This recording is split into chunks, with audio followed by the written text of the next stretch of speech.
Hello and welcome back. तर कसे आहात तुम्ही सगळे? आय होप की तुम्ही सगळे मस्तच असाल. चला तर मग आजच्या व्हिडिओला सुरुवात करूया. तर आज मला ही बेडशीट धुवायची होती. तर जेव्हा पण ही बेडशीट धुवत असते तर मी ती बाजूची जी विंडो आहे ती पूर्ण स्वच्छ करत असते, तिची क्लिनिंग करून घेत असते. कारण मग जर मधातच जर आपण ती विंडो क्लिनिंगला घेतली तर काय होते, सगळी जी धूळ वगैरे आहे, कचरा जो काही असते त्या चॅनल्समध्ये, ते सगळं त्या बेडशीटवर येते आणि बेडशीट घाण होते. आणि आज मला सोबत जे हे कवर मी टाकते, हृदया छोटी होती तेव्हा ते कवर आणलं होतं गादीला प्रोटेक्शन म्हणून. कापसाची गादी असल्यामुळे आणि इथे वाळू वगैरे घालायला पण वरती खूप वरती न्यावं लागते आणि गादी खूपच जास्त हेवी आहे, एका जणाला तर उचलल्याच जात नाही. तर तिसऱ्या मजल्यावर कशी घेऊन जायची एवढी गादी, तर प्रोटेक्शन म्हणून. आणि आता पण ती कधी पण काही सांडवतेच गादीवर. तर गादी पण मी सगळं मी धुवायला टाकून दिलं, त्यावरचं पॉलिथिन पण धुवायला टाकलं आणि उशीच्या खोळा ज्या आहे त्या पण मी काढून घेतल्या. नंतर काय केलं, जो काही पसारा होता तो सगळा उचलून घेतला, कारण मध्ये मध्ये तो पसारा हृदयाचे खेळणे असतात आणि कधी पण घाईघाईमध्ये पाय त्याच्यावर पडू शकते. नंतर एक कोरडा कापड घेतला आणि सगळी जी धूळ आहे ती खिडकीवरची आधी सगळी झटकून घेतली. डिरेक्ट ओला कापड लावला नाही, कारण खूप जास्त प्रमाणामध्ये धूळ येत आहे या एरियामध्ये, जास्तच थोडी धूळ आहे. तर जास्त प्रमाणामध्ये धूळ येत आहे, तर ती धूळ परत त्या खिडकीला चिपकून न बसावी म्हणून मी आधी कोरड्या कापडाने पुसून घेत असते. बाकी सीझनमध्ये ते एवढी धूळ राहत नाही, पण उन्हाळ्यामध्ये प्रचंड धूळ येत असते. तर ही प्रोसेस मी उन्हाळ्यामध्ये स्पेशली फॉलो करते. आणि मी बऱ्याचदा असं केलं आहे, डिरेक्ट ओल्या कापडाने पुसायचा प्रयत्न केला आहे तर तिथे सगळं असं काळं काळं होऊन जातं आणि कापडाला पूर्ण ती धूळ चिपकून जाते. तर पूर्ण जी खिडकी आहे सगळं पूर्ण एकदा क्लीन करून घेतलं कोरड्या कापडाने. नंतर त्यावर स्प्रे केला आणि स्प्रे करून पाण्याने सगळे जे काच आहे ते सगळे पुसून घेतले. छोटा कॉटनचा कापड ते मी कापून ठेवते, तेच सगळा काच पुसून घेतला, आतून बाहेरून मागून पुढून. काचांवर पण बरीच धूळ असते. तसा हा काच जो आहे ट्रान्सपरंट नाही आहे, काही बाहेरचं आतमध्ये आणि आतमधलं बाहेर दिसत नाही, वेगळाच काच आहे. तुम्ही बघू शकता, जेव्हा मी खिडकी बंद केली तर या काचामधून बाहेरचं दिसत नाही. तर बरं आहे. कधी काय होते, कोणते कोणते काच असे असतात खिडक्यांचे की दिवसा तर काही दिसत नाही बाहेरच्यांना आतमधलं, पण रात्री काय होते ना, सगळं आतमधलं दिसते. तर या काचांचं तसं काही नाही आहे, कधी तिथून काहीच दिसत नाही. तर काचं माझे सगळे पुसून झाल्यावर माझं कबर्डचा जो मिरर आहे तो पूर्ण असा खराब होऊन जातो. सगळे जे हृदयाचे हात आहे ते सगळे त्या मिररला येऊन चिकटत असतात. खालचा एरिया स्पेशली खूप जास्त खराब होतो आणि खूप जास्त पुसून पुसून ते खाली जो कपाटाचा भाग आहे तो सगळा असा कलर निघाल्यासारखा असं मला वाटत आहे. खूप जास्त घाण करून ठेवते, खरकटे हात वगैरे हृदया त्या कबर्डला लावते. तर सगळं व्यवस्थित पुसून घेतला. हात जो स्प्रे आहे, स्प्रे जर आपल्याजवळ असला ना तर हँडी पडतो, आपण पटकन पुसू शकतो. आणि मग बकेटमध्ये पाणी घ्या, त्याच्यात डिटर्जंट टाका आणि सगळं पुसा म्हटलं तर आपण ही प्रोसेसच करायला टाळतो आणि पुसायलाच घेत नाही. तर सगळं एकदा कबर्ड आजूबाजूचा जो सगळा एरिया आहे तो सगळा पुसून घेतला, कारण कपाटावर बरीच धूळ होती. तर अशा रोजच्या कामांमध्ये थोडा थोडा वेळ काढून, म्हणजे आपण जर अशी स्वच्छता केली, अर्धा पाऊण तासात आपली ही स्वच्छता होऊन जाते आणि जास्त घर पण खराब होत नाही आणि नंतर आपल्याला जास्त एफर्ट्स घेऊन ही स्वच्छता करावं लागत नाही. प्रमाणे थोडा स्प्रे करून बटन ज्या आहे त्या सगळ्या पुसून घेतल्या. आणि ह्या दारांवर पण बरीच धूळ येते आणि अशी डिझाईन आहे ना या दारांमध्ये, त्या डिझाईनमध्ये अशी धूळ दिसून येते. आणि आमच्या मॅडम ती अशी त्या डिझाईनमधली धूळ अशी बोटाने काढते आणि अशी तोंडात टाकते आणि चाटते.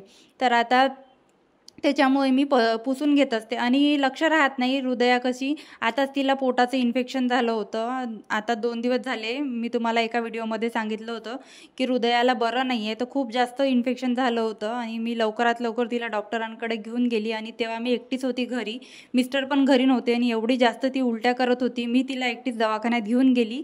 आणि डॉक्टर म्हणत होते इन्फेक्शन आहे. तर मग तिथे मी अर्धा ते 1 तास दवाखान्यामध्ये थांबली आणि तिचं जे इंजेक्शन वगैरे आहे ते सगळं लावून तिला मग घरी घेऊन आली. तोपर्यंत मिस्टरांना कॉल केला, नंतर मिस्टर आले.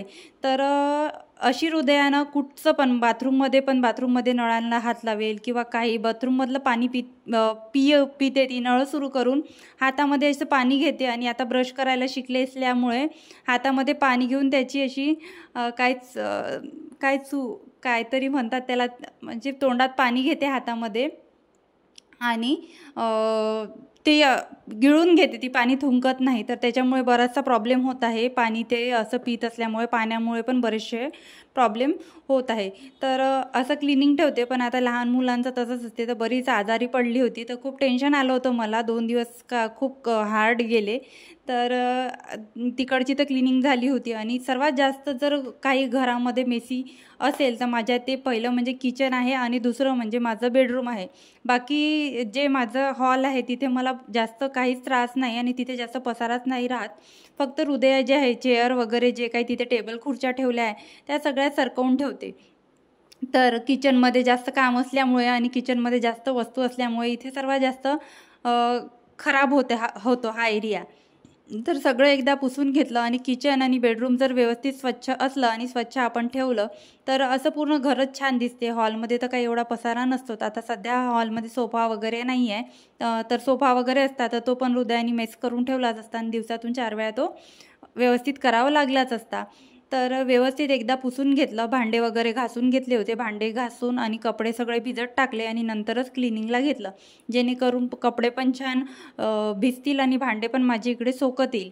तर आजूबाजूचा एरिया जशी मी नेहमी क्लिनिंग करते त्या प्रकारे सगळं पुसून घेतलं. आणि तुम्ही बघू शकता मी जेव्हा तिकडे पुसत होती तोपर्यंत हृदयाने इथे काय कारभार करून ठेवला आहे. सगळी जी माझी चहापत्ती आहे ती सगळी सांडून ठेवली होती. आणि काउंटर टॉप छोटं असल्यामुळे मला हे सगळे रॅक वगैरे खाली ठेवावंच लागतात. नाही ते असं व्यवस्थित पुसताच येत नाही.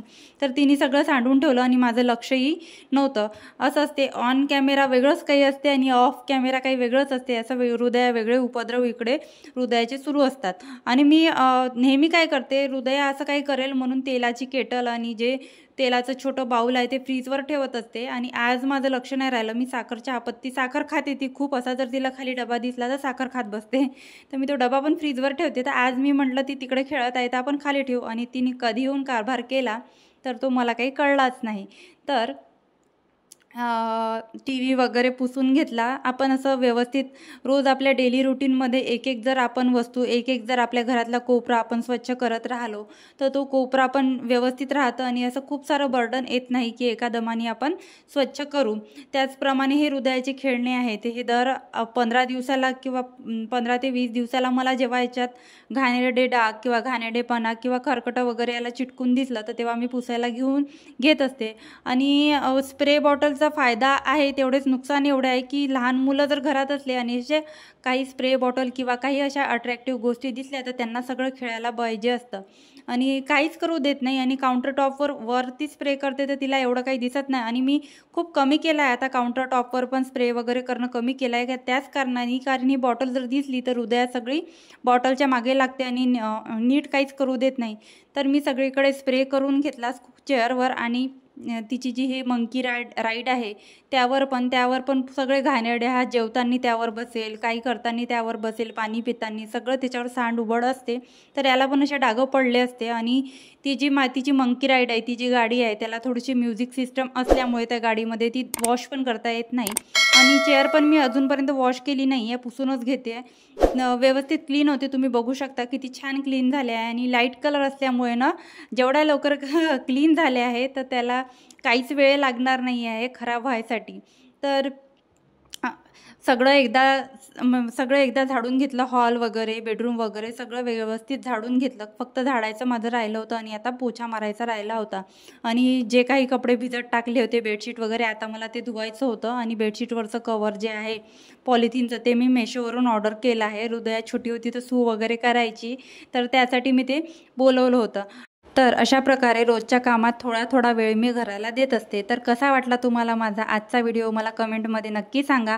आणि हो, व्हिडिओ जर आवडला असेल तर व्हिडिओला एक लाईक आणि चॅनलला सबस्क्राईब करायला विसरू नका.